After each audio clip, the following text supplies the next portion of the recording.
Welcome to Village Church Connections. I'm David Pavey. A little while ago I saw a photo that intrigued me.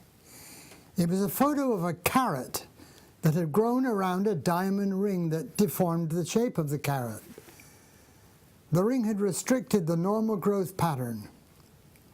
The accompanying news article explained that in 2004, a Canadian woman by the name of Mary Grams, who was 67 at the time, lost her diamond ring while weeding the garden.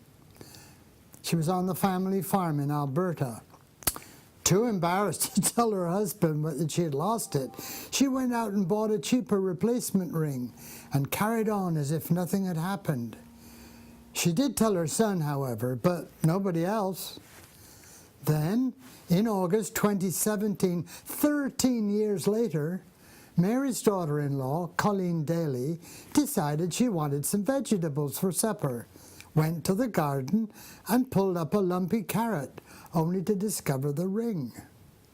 The carrot had grown straight through the ring, enabling it to be found after being hidden in the dirt for all those many years.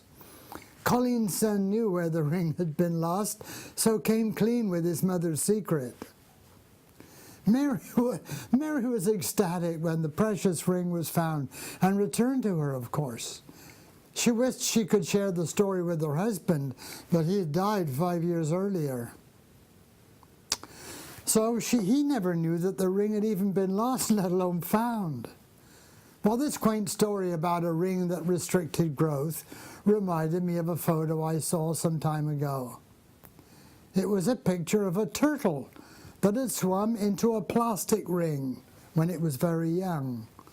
The ring had restricted the turtle's growth to the extent that its body and hard shell had grown around the ring, making the poor animal look like a figure eight.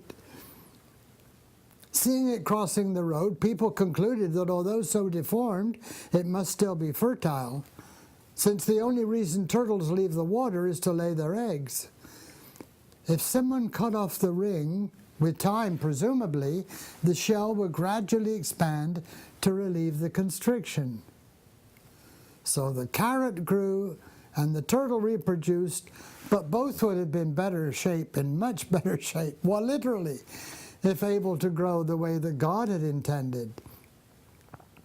These anecdotes made me wonder, is there anything restricting my growth?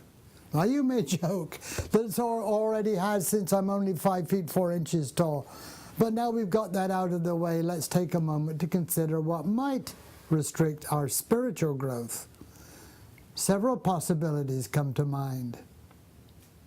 The Bible urges us to throw off everything that hinders and the sin that so easily entangles.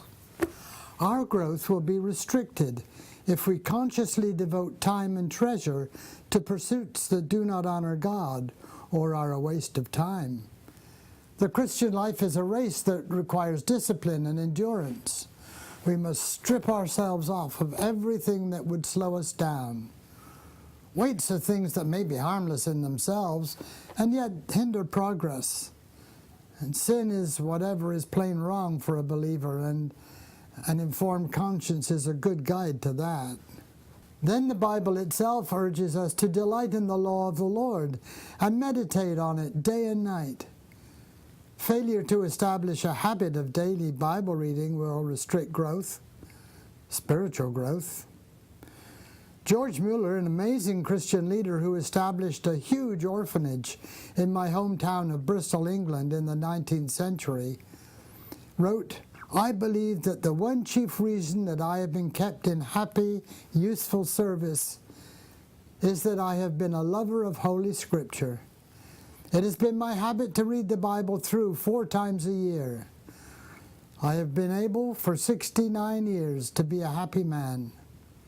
Well, that's wonderful, but even a few Bible verses a day will prove a blessing. And then the Bible also urges us to pray without ceasing. This doesn't mean that we should pray non-stop, which would be impossible.